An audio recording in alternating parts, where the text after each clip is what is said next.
Ce que je vais te raconter se passe à l'époque où j'étais flic. Il y a plus de 20 ans de ça. Je travaillais dans un gros bled de la Seine-et-Marne. On peut dire que ça a commencé quand j'ai fait copain-copain avec une petite frappe du coin. Il s'appelait Théo Maternic. Un mec de 25 ans, un peu plus jeune que moi, quoi.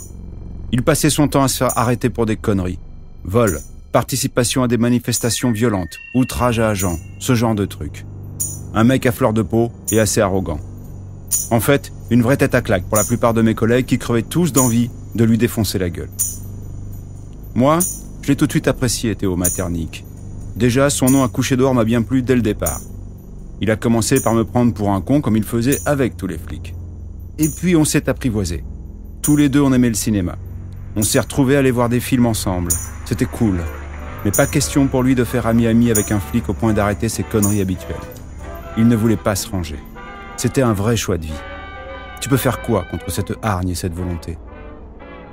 Alors, il arrivait que 2 jours après avoir passé une soirée ensemble, il se pointe encadré par 2 bourgs qu'il venait de traiter d'enculés. Il faisait un peu de prison de temps en temps. Il s'en foutait. Une fois, une amie à lui est venue le chercher au commissariat. Lulu, la nana. Je suis tombé raide dingue d'elle en 1 seconde. Couverte de tatouages et de piercings, elle était habillée en short de foot avec un t-shirt Marcel. Brune, les cheveux assez courts à l'époque, j'ai vécu 4 ans avec elle. Mais en fait, l'histoire que je veux te raconter, c'est pas celle-là du tout. Ça, c'est juste le décor. Un jour, alors que je partageais ma vie et mon appartement avec Lulu depuis plusieurs mois, Maternic se pointe pour nous dire qu'il était invité à passer un week-end chez un pote à lui à la campagne. Il nous demande de l'accompagner parce que ça vaut le coup d'œil et qu'on va bien se marrer. Il nous dit « Mon pote, je sais même pas son vrai nom, mais tout le monde l'appelle le dromadaire. » Pourquoi dromadaire, j'ai demandé. J'en sais rien, a tranquillement lâché Maternic. Sans doute parce qu'il est bossu. Enfin, vachement voûté, quoi. Moi, pas chaud pour passer 2 jours chez un mec que je ne connaissais pas, bossu de surcroît, je fais la moue. Mais devant l'enthousiasme de Lulu, je me décide. Cette fille, mon gars, je ne savais rien lui refuser. Elle avait un regard qui transperçait le cœur, innocent et sensuel à la fois, comme une chatte racée qui réclame du poisson. Sa peau était claire et douce, tapissée de dessins noirs et rouges. Les tatouages, c'est carrément pas mon truc normalement, ni les piercings d'ailleurs. Je suis plutôt old fashion sur certains trucs. Mais elle, putain, hyper amoureux, je te dis. Arrive le fameux week-end. La baraque, un ancien corps de ferme, comme les retapaient tous les urbains pétés de thunes à cette époque, avec le même manque d'imagination dans les aménagements, pour soi-disant coller à l'histoire du lieu. Jardin bien entretenu, 2 ou 3 bagnoles garées dans un carré d'herbe impeccablement tondu.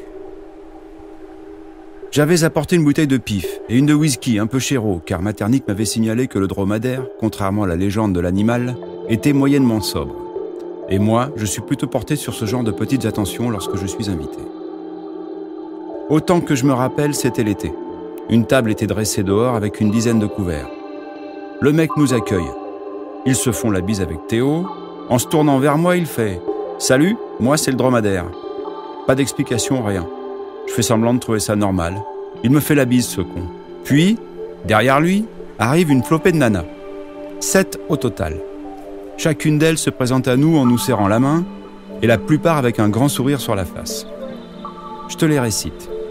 Il y avait Emmanuel, Cécile, Caro, Mimi, Gina, Isabelle et Alexandrine.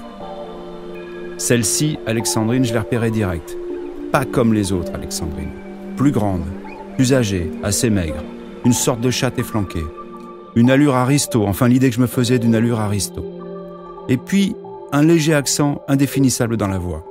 En fait, j'ai appris plus tard qu'elle était d'origine américaine et que son père était une sorte d'ambassadeur ou un truc du genre. Alors, tu brûles de me demander ce que faisaient toutes ces bonnes femmes à la queue leu-leu derrière celui qui se faisait appeler le dromadaire. Ou peut-être l'as-tu déjà deviné ? Eh bien oui, tu as gagné. Le dromadaire vivait pépère au milieu d'un harem. Rien des règles de ses amours communautaires ne fut évoqué ce premier soir. On a très bien bouffé. Le dromadaire était un putain de cordon bleu. On a discuté de pas mal de choses, notamment de mon métier, puis indirectement de celui de Maternic. On a passé une superbe soirée et même un excellent week-end. Pique-nique, baignade et grillade le lendemain. Pour tout te dire, j'avais presque les boules de rentrer le dimanche soir. Sur le trajet du retour, j'ai cuisiné Maternick pour qu'il lâche toutes les infos qu'il avait sur cette étrange maisonnée. Et c'est là qu'il m'a confirmé mes conclusions. Oui, le dromadaire vivait avec cette femme. Il disait être éperdument amoureux de chacune d'entre elles et ne voyait aucun mal à ça. Théo ne savait ni quand ni comment ça avait commencé, mais pour sa part, ça faisait 5 ans qu'il fréquentait le dromadaire et passait de temps à autre un week-end comme celui que nous venions de vivre. À sa connaissance, l'harmonie régnait entre les nanas. Pas de crépage de chignon et autres crises de jalousie. Il ne savait pas comment tout ce petit monde subsistait, mais certaines filles avaient un taf, d'autres non, et le dromadaire semblait être blindé de fric, dont il usait avec générosité. Rien à dire là-dessus. Très vite, une amitié assez forte est née entre le dromadaire et moi. Je l'aimais bien, ce mec. Avec une certaine appréhension, je guettais l'arrivée du plan libertin, un peu crado, qui aurait vraiment tout gâché. Mais c'est jamais arrivé. L'ambiance était même à 2 doigts de la pudibonderie. J'ai soupçonné 2 des nanas de jouer à touche-pipi, mais rien de plus. Le dromadaire, c'était simplement Marcello Mastroianni dans le sketch de 8,5, rien de plus. Mais tu sais pas, c'est toujours pas l'histoire que je veux te raconter. C'est une autre partie du décor. En vérité, il faut attendre plusieurs mois avant d'arriver au moment le plus étrange de cette période de ma vie. Des week-ends comme celui que je viens de te raconter, on en a passé des tas d'autres. Au début, Maternick nous accompagnait, continuant à jouer son rôle de trait d'union entre nos 2 mondes. Puis il n'est plus venu, pour la bonne raison qu'il a fini par être condamné à faire de la tôle. Je n'ai pas pu empêcher ça. Il avait vraiment trop de casseroles au cul. Lulu et moi, on allait régulièrement passer du bon temps dans le corps de ferme retapé. Nous faisions partie de la famille, tu vois. De vrais shoots d'amitié qu'on a vécu là. Avec un bon lot de scènes cocasses, tu imagines. Parfois, on se retrouvait à faire les courses tous ensemble. Ça faisait une belle fanfare dans les rayons des magasins. Et il y avait un sacré budget serviettes hygiéniques et autres produits typiquement féminins. Nos virées hors le domaine du dromadaire étaient bruyantes et festives. On ne passait pas inaperçu, tu peux me croire. Seule Alexandrine gardait cette réserve naturelle.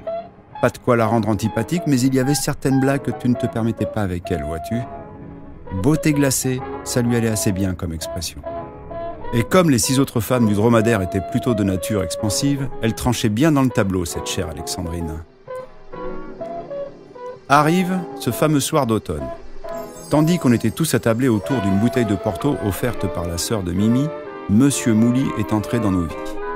3 coups frappés à la porte comme une mise en garde. À l'heure de trinquer sous la lumière sale de la nuit hivernale dans les maisons de campagne, Monsieur Mouly apparut à tous dans son pardessus vintage, tel un vulgaire témoin de Jéhovah ou un vendeur de vin au porte-à-porte. Il devait être âgé d'une 60aine d'années. Lorsque la porte s'ouvrit, chacun autour de la table ressentit son charisme très singulier. Ses cheveux blancs peignés en arrière, son regard bleu à la fois profond et craintif, ses gestes aristocratiques. Monsieur Mouly faisait son petit effet. Le dromadaire, ses femmes et nous autres invités sûmes d'emblée que ce mec-là allait partager notre repas, mais aussi et surtout qu'il allait offrir en échange de son couvert une soirée dont on se souviendrait longtemps. « Et que peut-on faire pour vous, cher monsieur ?» se risqua le dromadaire.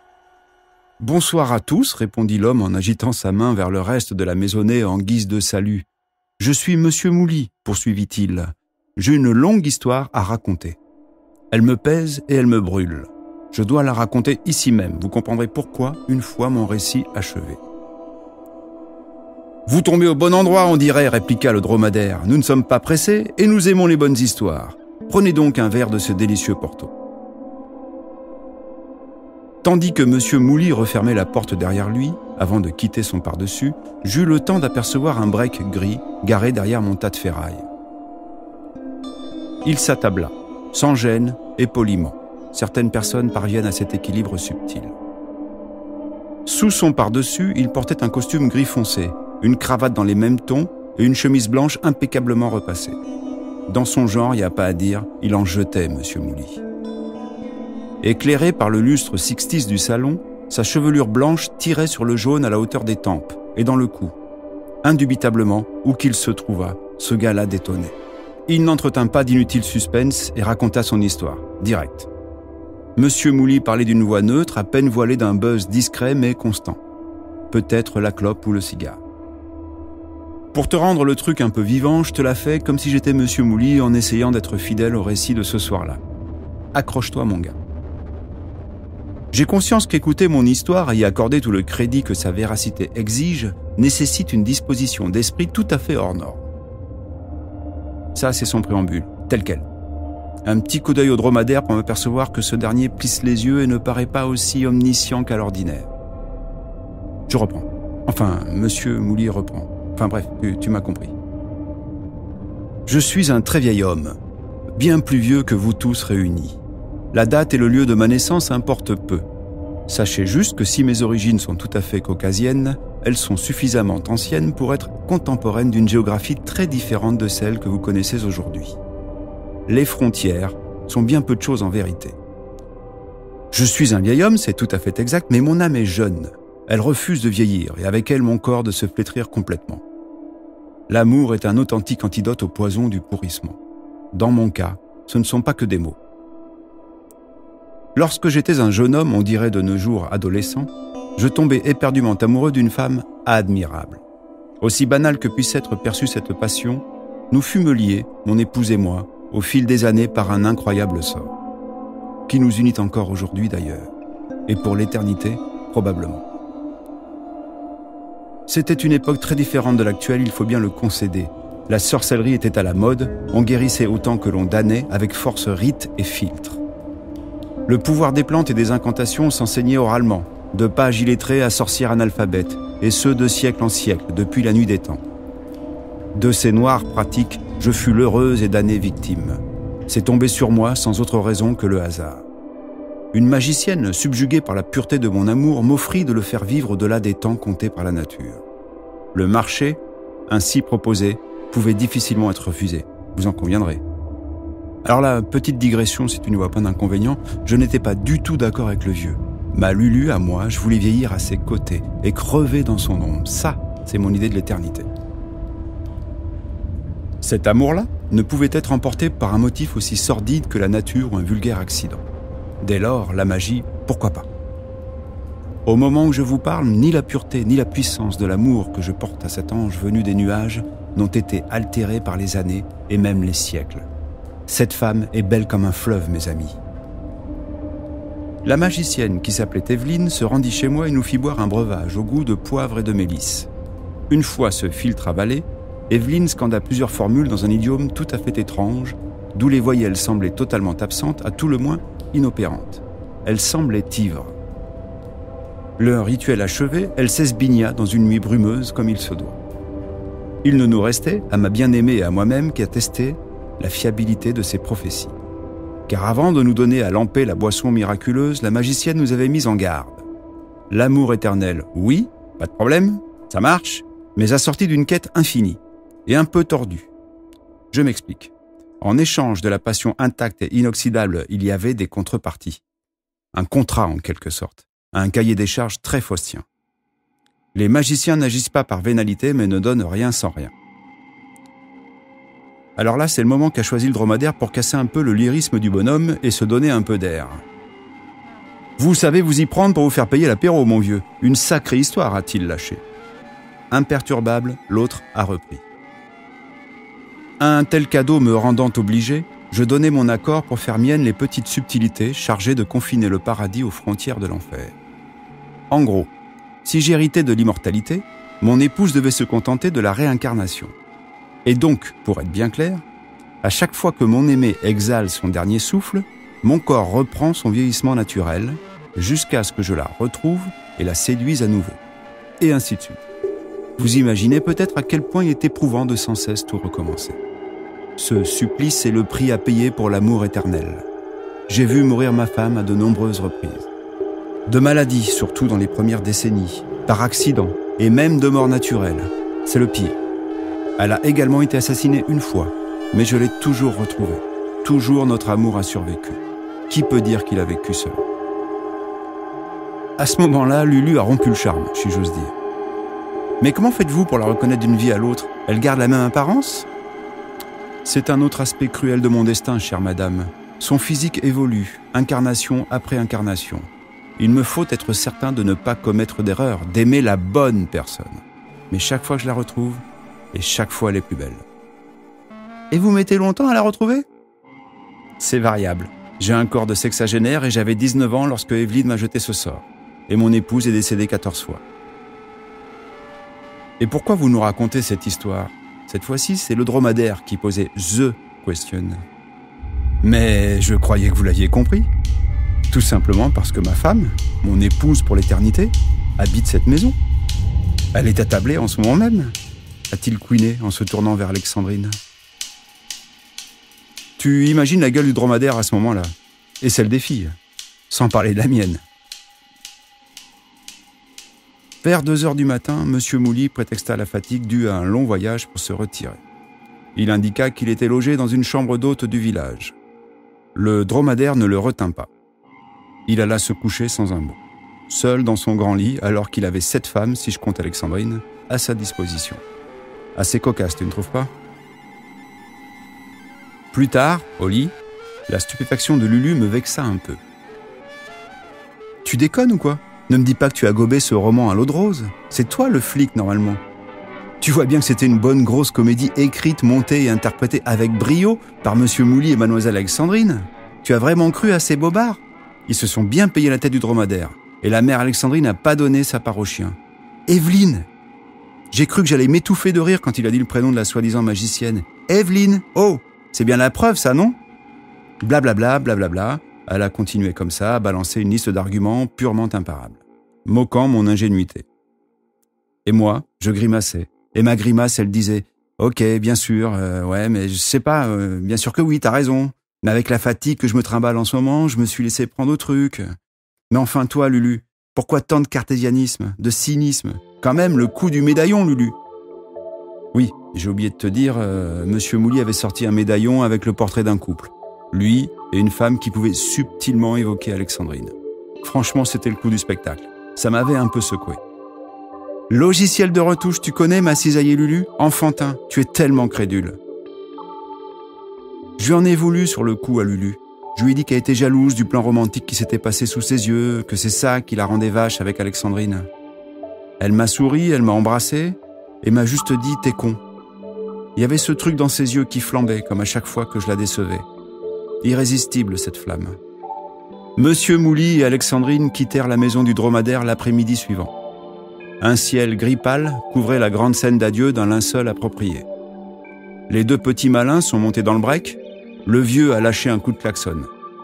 Emmanuel et Mimi ont chialé un petit coup, Alexandrine a agité sa main maigre par la vitre de la voiture, et basta. Rideau. Adios, Monsieur Mouly et la belle Alexandrine. Voilà.